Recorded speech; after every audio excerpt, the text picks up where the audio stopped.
Sveikiname Jūs kanale Shark. Šiame vaizdo įraše apžvelgsime plazminio pjovimo aparatą Toros K60, kodas C0601, jo savybės ir komplektacija. Taip pat pjaustysime 20 mm storio plieną ir 6 mm storio aliuminį. Šis trifazis aparatas naudojamas greitai, kokybiškai pjauti visą srovį laidžias medžiagas, tokias kaip plienas, nerūdėjantis plienas, aliuminis, varis, žalvaris ir kitos, iki 23 mm storio, jų nedeformuojant. Aparato naudojimui reikalingus kompresorius, sukuriantis oro srautą daugiau nei 130 litrų per minutę. Komplektacija. Komplekte yra 6 m ilgio plazminis pjoviklis, įžeminimo gnybtas su 6 m kabeliu. Pneumatinis filtras su reguliatoriumi ir manometras, leidžiantis nustatyti įeinantį slėgį bei filtruoti įeinantį orą nuo drėgmės ir alyvos. Taip pat eksploatacinės medžiagas plazminiam degikliui, kurių galite įsigyti bet kurioje mūsų parduotuvėje. Aparato korpusas pagamintas iš lakštinio metalo ir patikimai apsaugojo vidų nuo pažeidimų. Aparatas taip pat aprūpintas ergonomiška rankena nešiojimui. Siekiant užtikrinti kokybišką šilumos pašalinimą nuo galios elementų, korpuse yra ventiliacijos angos. Guminis kojelis užtikrina stabilią šaltinių padėtį ant darbinio paviršiaus. Aparato apačioje yra identifikavimo lentelė, kurioje nurodyti visi pagrindiniai jo parametrai. Priekinėme skydelėje yra šie valdymo ir perjungimo elementai.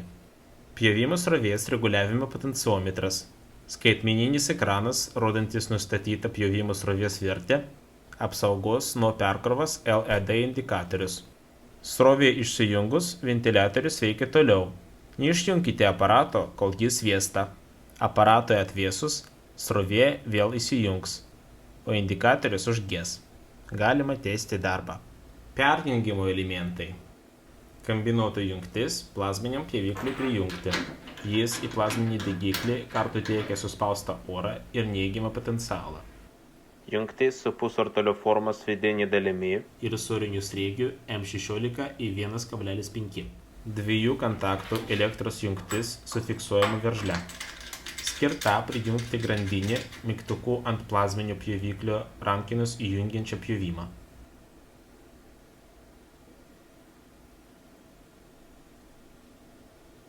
9 mm 10x25 standartų bajonetinė jungtis į ruošinį per grįžtamąjį kabelį su įžeminimo spaustuvu tiekianti teigiamą potencialą. Visi perjungimo elementai pažymėti specialiomis piktogramomis. Galinėme skydelėje yra aparato įjungimo ir išjungimo jungiklis, gnybtų blokas tinklo kabelių prijungti, aušinimo sistemos ventiliatorius, suspausto oro tekimo armatūra, pneumofiltro laikiklis.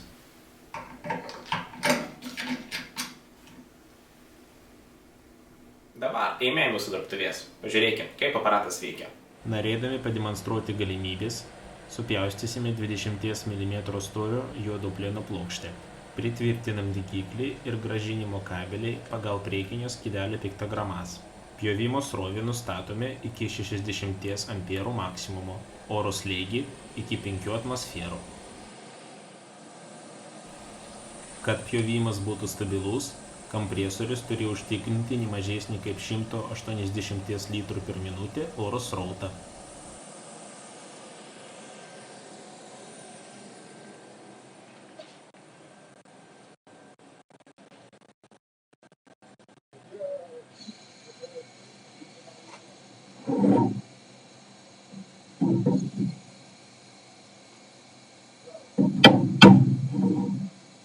Jei ruošinio matmenys dideli, siekiant pašalinti srovės nuostolius ir užtikrinti maksimalų pjūvio storį, masės spaustuvas turi būti pritvirtintas kuo arčiau pjovimo zonos. Masės spaustuvo tvirtinimo vieta turi būti nuvalyta nuo apnašų, rūdžių ar dažų. Pjūvio pradžios vieta taip pat turi būti nuvalyta nuo apnašų, rūdžių ar dažų.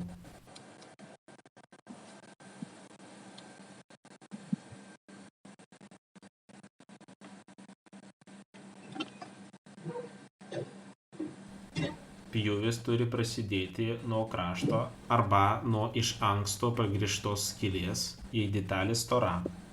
Lakštus, kurių storis iki 5 mm, galima pradėti pjauti negręžus.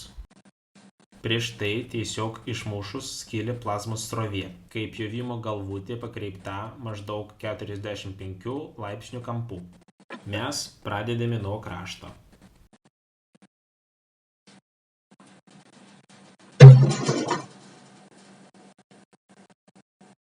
Antgaliai priartinami prie lakšto 1-2 mm atstumu ir spaudžiame pjovyklių rankenos mygtuką.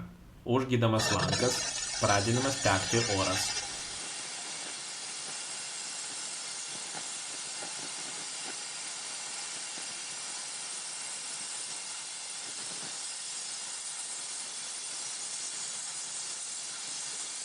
Pjovyklių judėjimas neturi būti per lėtas, kad lankas nenutrūktų, jei po jo pritrūks metalo, ir ne per greitas, kad išlydytas metalas spėtų būti išpūstas žemyn iš pjūvio zonos. Išlygai visos pjovimo linijos po lakštu turi būti pakankamai vietos, kad išlydyta masė galėtų išdegti ir būtų išrinkta prieš priešinio srauto, nes tai perkaitinta plazminio degiklio galvutė ir neigiamai veikia katodo bei antgalio tarnavimo laiką. Pažeidus antgalį, plazmos srovė nustoja būti statmena ruošiniui ir pjūvis tampa įstrižu. Pjovimo švarumas priklausys nuo tinkamai parinktos pjovimo srovės ir oro slėgio, taip pat nuo pjovimo degiklių judėjimo greičio ir tolygumo.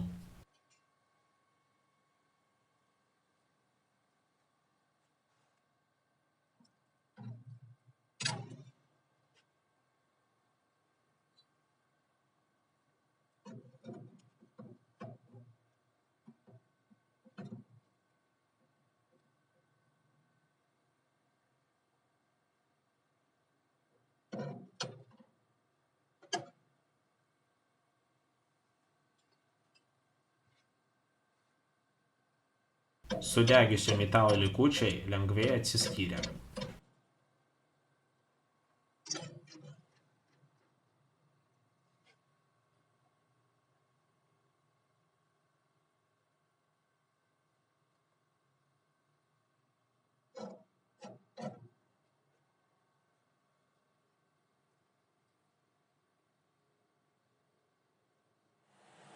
O dabar 6 mm aliuminio pjovimas.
Priminame, kad kiekvienas aparatas storas prieš patekdamas į prekybą būtinai būna išbandomas mūsų dirbtuvėse. Ir dėkojame, kad žiūrėjote šį įrašą. Spauskite like, prenumeruokite mūsų kanalo naujienas. Viso geriausio.